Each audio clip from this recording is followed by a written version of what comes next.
Hi, I'm Ticker Omega, and welcome to a Lunum Waits. It's a thing. Let's play it. Ah!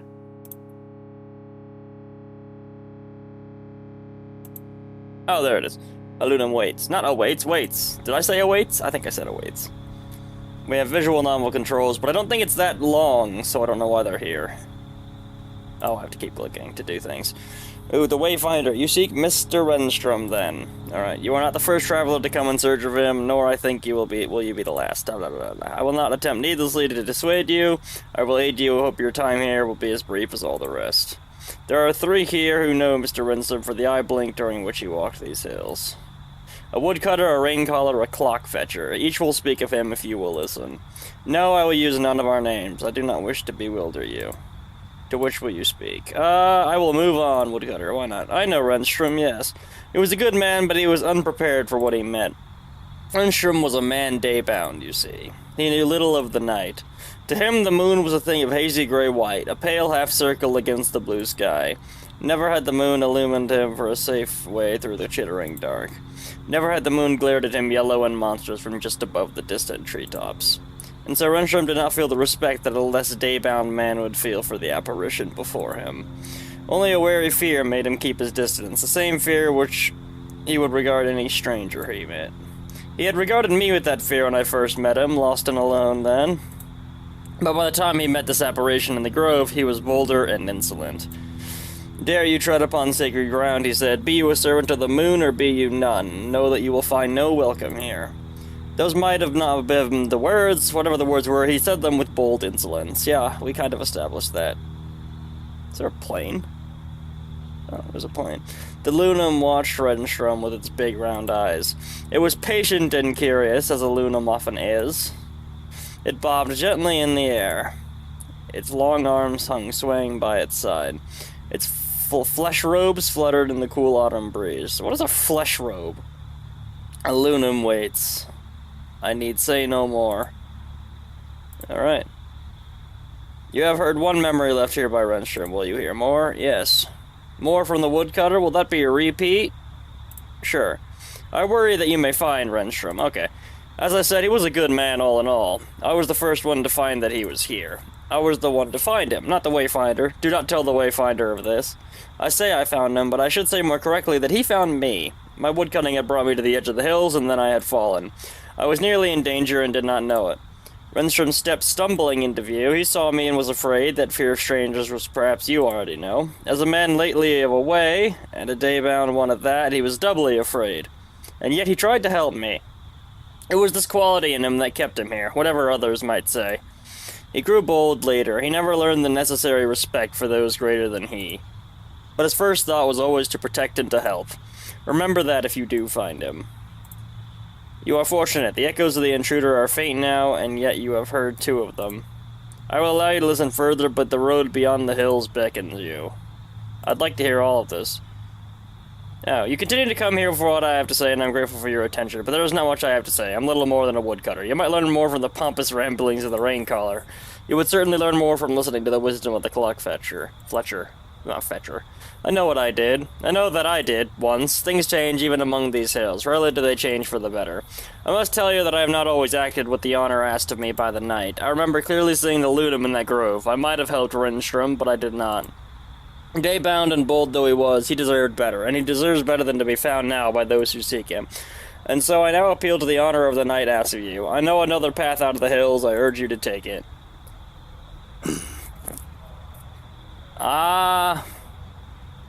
I want to read the other 2's stuff. It sounds like I'm pretty dedicated to finding this Renstrom guy, so I'm gonna, yeah. I blame you not, the 2 of us are still no more than strangers after all, and the moon still watches these hills anyway. Still I know that you will remember what I have said. You have heard much, intruder, you will hear no more, nor will you return. The likes of you and Mr. Renstrom are blight upon this place and not welcome. Once a traveler who intrudes may have been more than an intruder, but no longer.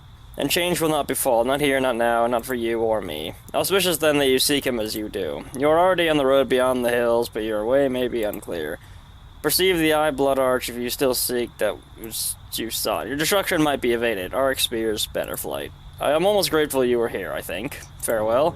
I was reading the other... I was gonna read the other two, you jerk. Why'd you cut me off like that? Maybe that's why there was all this save stuff. Oh well. For some time... Oh, sorry, I skipped that. Something, and then for some time, and then at last. Yeah, it's something about a road. Ooh, it's a thing. These are public domain paintings. The end. Really? Text sound and programming by Carrie Zen. Okay, I have a few questions. Yeah, these are public domain paintings. And, they're just kind of cut out there. Did it? Hang on.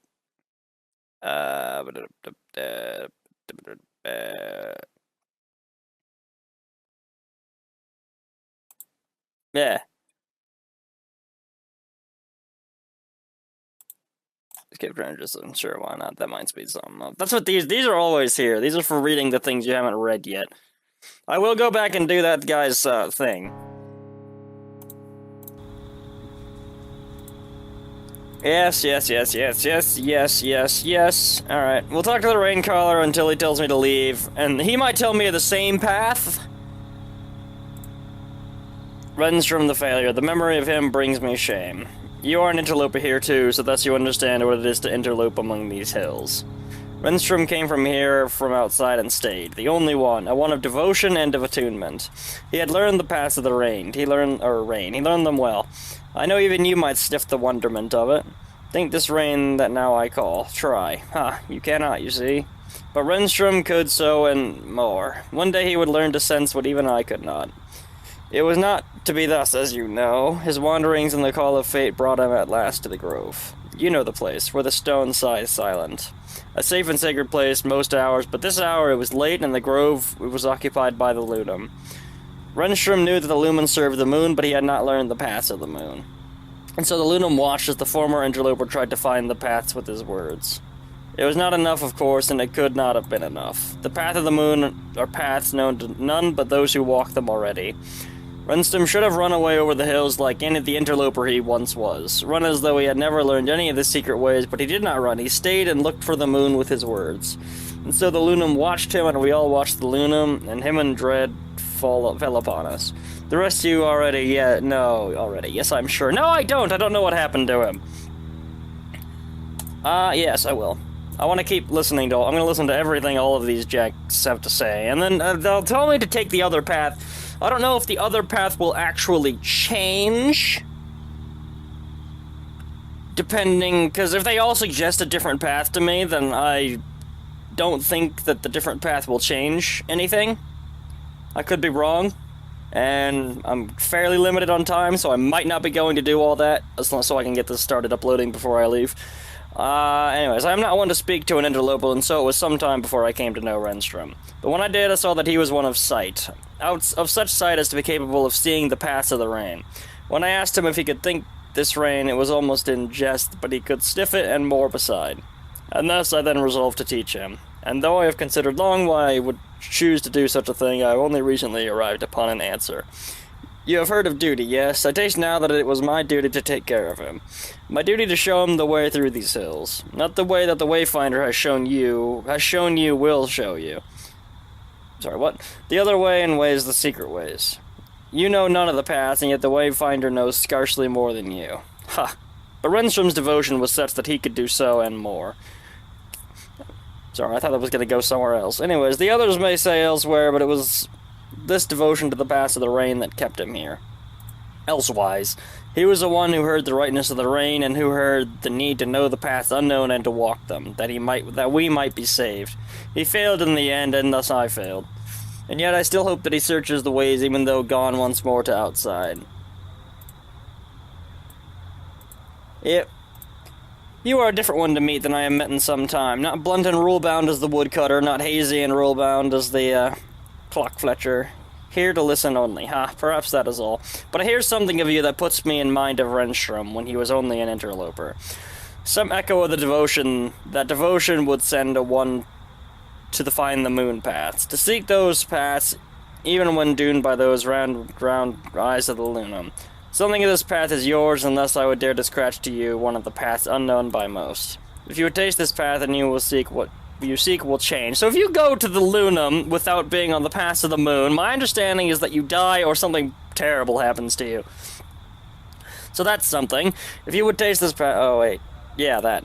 It may then be that you will still hear and be heard by Renstrom wherever he is, but that will not be your goal. You will seek elsewhere among the outside if you will allow me to show you another path. Might as well. The path will be long and devoted, interloper, but it will be yours. Greet Renstrom on my behalf if you hear him. Good luck. The end. Yes. So, I assume it's a different picture for each one. Yep. The Clock Fletcher. Renstrom, yes, I believe that of course I remember him. If you are desiring of knowledge of his eventual destiny, I can tell you that you have come to the wrong place. Well, I can tell you of the person himself, though I warn you that I can merely conjecture. Knowing another is impossible, and the impossibility of duplicated in the case of an outsider such as he or yourself. I intend no offense, of course. I found him to be an honest seeker of veridicality? Is that a word? A person my own heart after. He asked me in my trade of clock fletching. Imagine that, an outsider interested in my trade.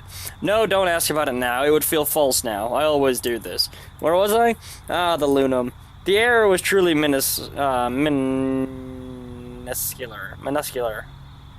Is that like saying minuscule, except not as straightforward? But the consequence is irrevocable. I believe Renstrom's mistake was occasioned by his reluctance to see a thing and leave it unlearned. While I am aware others would disagree, I see this as a virtue and practice. That said, I cannot say I would not do the same as he, were I in the same situation. It was in the groove that Renstrom met the Lunum. The boulder-strewn one, to be more precise. He actually attempted to engage the Lunum verbally, like a moonfarer of the old whispers. Others may deny it, but I swear that I observed the Lunum ricting like the moon itself. Those big round empty eyes pulsating alariciously. Imagine, Renstrom, an outsider, provoked such a reaction. A disastrous mistake it was, of course, but he did what none had dared. Well, the subsequent events may be easily deduced from the antecedents. Yes, I want to keep listening to the Clock Fletcher. My interaction with Renstrom were on the whole very limited. He met me briefly when we first arrived, and then I was seldom seen I was seldom seen by him subsequently. This is not a surprising eventuality, as people are generally interested in that which deserves interest. I practice no noble, honest work like a woodcutter. This is weird. What is that? For some reason, I saw this is a tree, and this is something creepy looking out from behind the tree. This is not a tree. This is a gap between two trees. Nor do I seek the mysteries of this mundane as does a rain caller. The mere fletching of clocks is the trade which is by me practiced. God, you people talk. You people talk. They talk. Well, I mean, it's kind of their job to talk, as far as I know. Actually, his job is to clock fletch, whatever that is, as making clocks. Or is that clockmaker? Who cares? A frivolity of an activity from the perspective of my compatriots, let alone from the perspective of an outsider. But then, remarkably, this outsider did return to ask me questions of my work. Why? It surely cannot have been for the enjoyment of my company. I might conclude that it was factitious knowledge alone which was sought. This would be consistent with that which I had observed on other occasionalities. He sought even to ask questions of the Wayfinder. Imagine. Because you have listened, I give you this advisor and outsider. The Wayfinder is not a person to care for that which is outside, or that which has come from there come. But I have gone on too lengthy. As always, you likely wish to go elsewhere. I ask only that you remember what I have postulated of the actuality of Renstrom's motivations, and well, take that into account if you see him again.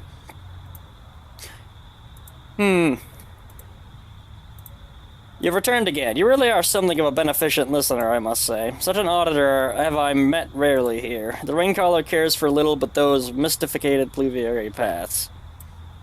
Whereas the woodcutter would listen once, but now is too wrapped up in worries unverbalected. It was I who was culpable for our parting, I suspect, but there is nothing now to be done. Another listener was Renstrom. But I should proceed in a more timeless fashion. Is that a word, too, timeless? I always keep droning on and on all the time. I notice. The situation is more urgent than perhaps you are aware. Always less time. The Lunum Waits. I have a clock for you and the knowledge of another path to the outside. Take it if you seek veridicament. Sure, why not? This is a greater serenity than you can now cognizate. God, I hate you how you talk. It's giving me brain damage. But you will soon understand if you seek understanding. You may meet Renstrom after all. Give him the clock if you do. I thank you. Alright, so it really doesn't matter the ending you take. I don't think you can actually find this guy. Ooh, control skips dialogue. Neat. Assistive self-voicing. Yeah, that didn't go well last time I tried it. Beep. Let's try talking to each. And then see what happens. Oh, the time darkens and your quarry is far gone from this place. You may drink of one more meeting if you must. I will move on. Very well. You have heard enough to know something of Mr. Renstrom's fate. Your pursuit of this one, for it is a pursuit, is it not, will lead to your destruction. This warning I give is earnest, if redundant, if useless. You are already on the road beyond the hills. The way from this place should be clear. You will not find your way back here. Farewell. So the road for some time, and at last... Yeah, right, I died. Or something like that. Anyways, yeah, that was a Lunum Waits. It was a strange thing, and I found it, and then I wanted to play it. And then I did play it, and then it was now. And then I was gone.